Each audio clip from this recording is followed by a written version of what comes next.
Assalamualaikum warahmatullahi wabarakatuh. Berjumpa lagi dengan saya Asep Angelus Mana di channel Aspal Edu, channel yang bahas tutorial seputar dunia pendidikan. Pada kesempatan kali ini saya akan membahas bagaimana caranya membuat sebuah alur tujuan pembelajaran pada kurikulum Merdeka. Yuk, langsung saja kita simak pembahasannya. Baik, rekan-rekan semua, Bapak Ibu guru hebat di seluruh Indonesia, seperti kita ketahui, pada kurikulum Merdeka ada yang namanya alur tujuan pembelajaran. Nah, dari mana sih alur tujuan pembelajaran itu? Jadi, alur tujuan pembelajaran adalah merupakan salah satu rangkaian dalam proses kita merencanakan pembelajaran kepada siswa, di mana pada awalnya diawali dengan memahami capaian pembelajaran, di mana capaian pembelajaran ini adalah target yang diberikan oleh pemerintah. Kemudian merumuskan tujuan pembelajaran, di mana kita harus menyusun sendiri ya tujuan pembelajaran tersebut. Kemudian tujuan pembelajaran itu kita urutkan menjadi sebuah alur tujuan pembelajaran untuk kemudian nantinya kita buat rancangan pembelajaran atau modul ajarnya. Nah, pada proses alur tujuan pembelajaran ini seperti apa? Nah, kita akan bahas ya. Baik, menyusun alur tujuan pembelajaran. Sederhananya, alur tujuan pembelajaran itu sebenarnya memiliki fungsi yang serupa dengan yang dikenal selama ini sebagai silabus ya. Yaitu untuk perencanaan dan pengaturan pembelajaran dan asesmen secara garis besar untuk jangka waktu 1 tahun. Nah, kalau untuk kurikulum Merdeka tentu saja ini pengertiannya menjadi satu fase ya, karena di SMA sendiri kan untuk kelas 10 itu fase E, sedangkan kelas 11 dan kelas 12 adalah fase F contohnya. Nah, kemudian dalam menyusun alur tujuan pembelajaran ini kita diberikan 3 pilihan. Yang pertama adalah merancang sendiri berdasarkan CP. Ini perlu kreativitas. Yang kedua, kalau misalkan kita belum mampu untuk membuat sendiri, kita bisa mengembangkan dan memodifikasi contoh yang sudah disediakan pemerintah. Atau yang ketiga, menggunakan contoh yang disediakan pemerintah, langsung plug pakai saja. Nah, silahkan Anda memilih sesuai dengan kemampuan. Nah, pertanyaan selanjutnya, bagaimana kalau ingin menggunakan contoh yang diberikan pemerintah? Ya, ingin menggunakan plug saja yang sudah ada. Nah, caranya Anda bisa ke linktree/K-Merdeka. Nah, ini alamatnya nanti akan saya sertakan di kolom deskripsi. Kemudian silakan scroll ke bawah, kemudian silakan klik alur tujuan pembelajaran. Oke. Nah, nanti akan ada Google Drive, di mana dalam Google Drive itu terdapat berbagai macam alur tujuan pembelajaran dari semua mapel. Contoh, saya mapelnya misalkan Bahasa Indonesia SMA. Berarti silahkan klik ATP di Didakmen. Nah, seperti ini. Kemudian pilih Bahasa Indonesia. Oke, kemudian pilih yang SMA. Kemudian pilih salah satu contoh ATP yang ada. Nah, mengapa ini ada 3 orang atau 3 ATP? Karena memang tidak ada format yang baku untuk setiap ATP. Jadi Anda bisa memilih ATP mana yang kira-kira cocok untuk Anda. Nah, ini contoh ATP dari Pak Gianto atau Ibu Gianto. Nah, ini seperti ini ATP-nya. Nah, tuh, mirip dengan silabus yang dulu sering kita gunakan pada kurikulum tingkat satuan pendidikan. Nah, kita coba misalkan ke Bu Irmayanti. ATP-nya seperti apa? Kita coba buka yang SMAE. Nah, ini ATP-nya ternyata ke bawah ya, seperti ini. Nah, tuh ini alurnya. Nah, ini kalau kita mau menggunakan ATP ini, silahkan di-download saja dan gunakan. Atau Anda mau yang seperti tadi disebutkan, menggubahnya silahkan. Download kemudian Anda ambil yang ingin digunakan, edit kalau misalkan Anda ingin mengedit ya. Lalu Anda gunakan kepada siswa Anda di sekolah. Karena tentu dengan pengubahan-pengubahan tersebut itu merupakan penyesuaian yang Anda anggap perlu sehingga alur tujuan pembelajaran ini sangat cocok untuk siswa-siswa Anda. Nah, atau kalau Anda mau membuatnya dari awal ya, dari nol ya, berarti yang perlu Anda persiapkan adalah rumusan ya, dari tujuan pembelajaran yang sebelumnya sudah Anda susun ya. Kan sebelumnya Anda sudah menyusun tujuan pembelajaran dari capaian pembelajaran. Itu dulu yang harus dibuat oleh Anda gitu ya. Nah, kalau misalkan Anda belum paham tentang capaian pembelajaran dan tujuan pembelajaran Anda boleh menonton video yang sebelumnya.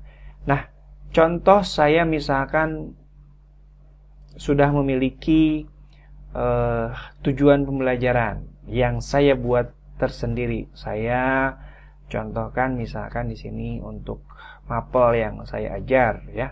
Saya sudah membuat tujuan pembelajarannya. Oke, kita klik di bagian ini ya. Muatan lokal. Nah, ini.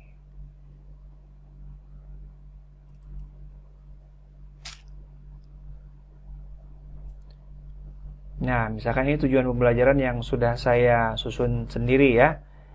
Nah, seperti ini. Bagaimana cara menyusun tujuan pembelajaran ini menjadi alur tujuan pembelajaran? Silahkan diurutkan saja ini berdasarkan pemahaman Anda ya, bahwa memang ada yang memang perlu diajarkan di awal dan kemudian ada yang memang bisa diajarkan di tengah atau di akhir. Nah, contoh ini akan saya urutkan ya, saya buat make of copy ATP Sunda 10 misalkan.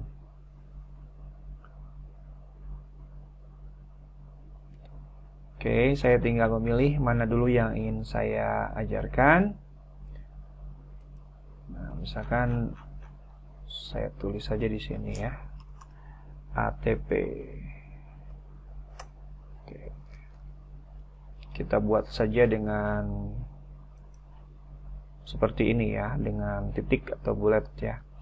Yang ingin pertama saya ajarkan adalah tentang misalkan cerita pendek ya. Berarti cerita pendek yang pertama. Mendengarkan cerita pendek dulu ya. Kemudian setelah mendengarkan bisa membaca ya. Nah, setelah membaca kemudian akan berlanjut ke menulis ya. Menulis cerita pendek, mengkreasikan cerita pendek. Nah, ini alurnya saya menganggap ini yang paling pas. Oke, selesai membahas cerita pendek. Berarti yang kedua saya ingin ke surat resmi. Ya.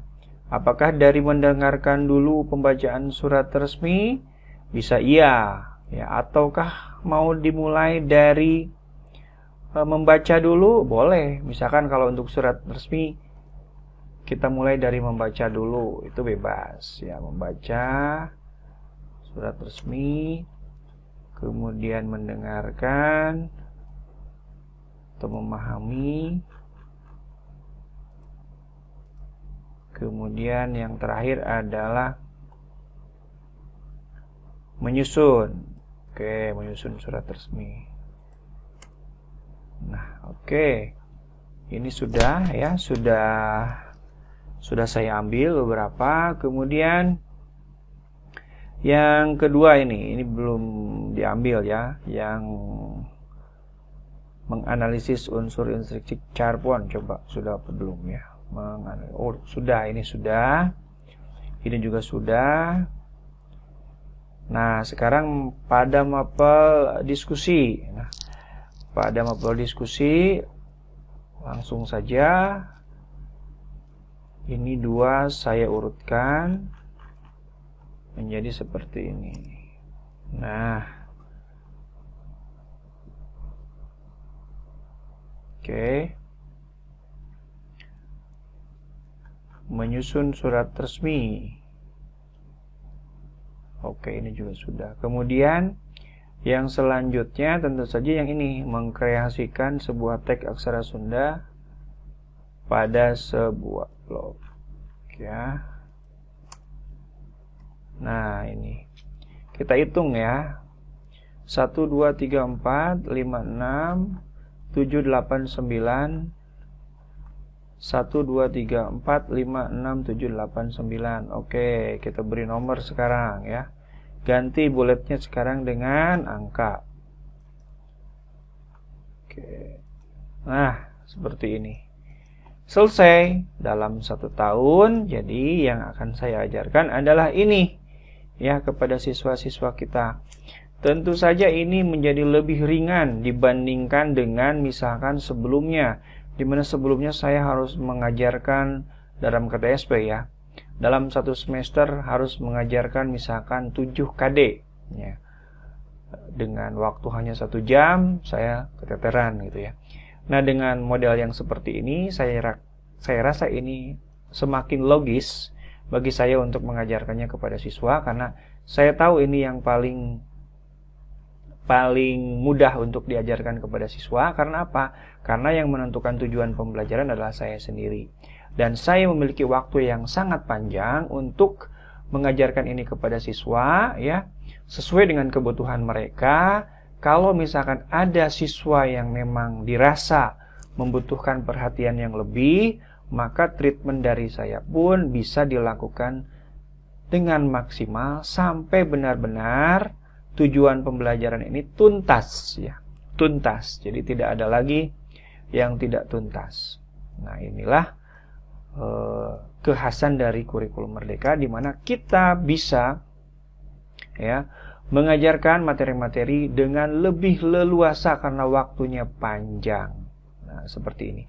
Ini ATP yang sudah disusun ini ya. Sederhananya seperti ini, tetapi kalau mau dibuat lebih rincinya lagi, bisa seperti tadi ya. Bisa seperti dari yang tadi sudah ditampilkan oleh saya ya. Dari ATP-ATP yang dibuat oleh para ahli ini dibuat memang lebih lengkap, dari capaian pembelajarannya, rasionalnya dituliskan lagi, kemudian CP elemennya dituliskan lagi, tujuan pembelajarannya dituliskan lagi gitu ya. Baru nanti ada tanda panah ketujuan pembelajaran yang berikutnya. Nah, ini ketujuan pembelajaran berikutnya. Tapi pada dasarnya ini sama ya.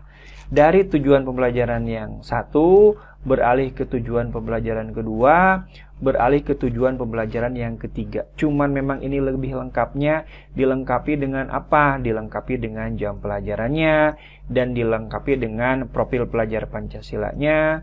Nah, tapi sederhana seperti ini juga saya rasa tidak ada masalah ya. Kembali lagi kita ke aturan yang tadi disebutkan di buku panduan resmi dari Kemdikbud seperti ini. Kita scroll ke bawah bahwa nantinya ATP tersebut akan berbentuk alur seperti ini. Nah, yang penting alurnya seperti ini. Awal fase, TP1, TP2, TP3, TP4, TP5 dan seterusnya sampai dengan akhir fase ya. Sampai dengan akhir fase dan akhirnya selesailah dalam 1 tahun. Nah, rekan-rekan semuanya, ada hal-hal yang harus diingat ketika kita merumuskan sebuah alur tujuan pembelajaran ya. Ini sangat penting, ada 10 yang perlu kita ingat. Yang pertama, tujuan pembelajaran adalah tujuan yang lebih umum, bukan tujuan pembelajaran harian ya. Ini maksudnya adalah tujuan pembelajaran itu jangan juga yang terlalu sempit gitu ya. Jadi harus umum, dan makanya menggunakan kata kerja operasional sesuai dengan teori yang kita pilih. Boleh menggunakan taksonomi Bloom, boleh menggunakan Tiga atau Wigin, Tiga dan Wigin, atau boleh menggunakan juga Marzano. Tujuannya apa? Tujuannya supaya kita bisa merumuskan eviden atau merumuskan indikator-indikatornya ya. Kemudian yang kedua, alur tujuan pembelajaran harus tuntas 1 fase, tidak terpotong di tengah jalan. Saya kira jelas ya. Kemudian yang ketiga, alur tujuan pembelajaran perlu dikembangkan secara kolaboratif. Apabila guru mengembangkan, maka perlu kolaborasi guru lintas kelas tingkatan dalam satu fase. Contoh, untuk kelas 11 dan kelas 12 SMA, ya kan itu satu fase, yaitu fase E. Perlu adanya kolaborasi, menyusun bareng-bareng, karena kalau tidak, nanti bisa terjadi pengulangan, ya, tumpang tindih dan tidak sinkron antara pembelajaran di kelas 11 dengan kelas 12-nya, ya, atau di fase F tersebut. Maka perlu duduk bersama. Kemudian alur tujuan pembelajaran dikembangkan sesuai karakteristik kompetensi yang dikembangkan setiap mapel. Oleh karena itu sebaiknya dikembangkan oleh pakar mata pelajaran termasuk guru mahir dalam mata pelajaran tersebut. Nah, ini tentu saja kita harus banyak bergaul dengan guru-guru hebat ya, sesuai dengan mapelnya, mungkin dengan MGMP dan yang lainnya, supaya memang alur tujuan pembelajaran ini benar-benar yang terbaik gitu ya. Tetapi memang juga harus memperhitungkan bahwa alur tujuan pembelajaran itu bisa cocok dengan sekolah kita, dengan siswa kita. Kemudian yang kelima, penyusunan alur tujuan pembelajaran tidak perlu lintas fase kecuali pendidikan khusus. Yang keenam, metode penyusunan alur tujuan pembelajaran harus logis dari kemampuan yang sederhana ke yang rumit. Dapat dipengaruhi oleh karakteristik mata pelajaran, pendekatan pembelajaran yang digunakan. Nah, ini kalau dalam bahasa tadi, misalkan dari mendengarkan dulu atau menyimak dulu, baru kemudian ke membaca, nanti baru ke menulis yang lebih sulit lagi, atau mengkreasikan. Kemudian yang ketujuh, tampilan tujuan pembelajaran diawali dengan alur tujuan pembelajaran terlebih dahulu, baru proses berpikirnya. Misalnya menguraikan dari elemen menjadi tujuan pembelajaran, sebagai lampiran agar lebih sederhana dan langsung ke intinya untuk guru. Nah, ini kalau di ATP-ATP yang diberikan oleh pemerintah memang seperti ini kan. Jadi diawali dengan proses berpikirnya, ya, dari elemennya dulu gitu disebutkan. Kemudian baru ke tujuan pembelajarannya. Kemudian yang kedelapan, karena alur tujuan pembelajaran yang disediakan Kemdikbudristek merupakan contoh, maka alur tujuan pembelajaran dapat bernomor huruf untuk menunjukkan urutan yang tuntas penyelesaiannya dalam satu fase. Nah, seperti tadi saya beri nomor, ini silahkan, ini bebas. Bahkan penomorannya diserahkan kepada guru masing-masing. Misalkan untuk kelas 10 boleh, misalkan 1.1 ya, 1.2, 1.3 dan seterusnya. Untuk kelas 11 misalkan 2.1, 2.2 itu silahkan, agar lebih urut gitu ya. Kemudian yang ke-9, alur tujuan pembelajaran menjelaskan satu alur tujuan pembelajaran tidak bercabang, tidak meminta guru untuk memilih. Apabila sebenarnya urutannya dapat berbeda, lebih baik membuat alur tujuan pembelajaran lain sebagai variasi urutan. Perlu jelas sesuai pilihan keputusan penyusun, dan untuk itu dapat diberikan nomor atau kode. Nah, ini sangat jelas ya. Jadi tidak boleh alur tujuan pembelajaran itu bercabang atau membingungkan. Kalaupun mau dibuat, ya buatlah versi yang lain ya.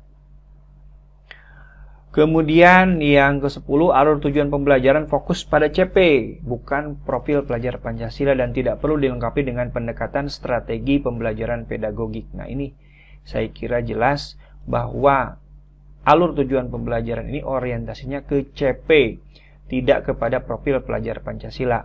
Baik, itu mungkin yang bisa saya bagikan pada kesempatan kali ini. Mudah-mudahan ada manfaatnya. Jikalau dirasa penjelasan ini bermanfaat untuk Anda, silahkan Anda memberikan subscribe di channel Aspal Edu ini. Sampai jumpa lagi di tutorial-tutorial selanjutnya. Wassalamualaikum warahmatullahi wabarakatuh.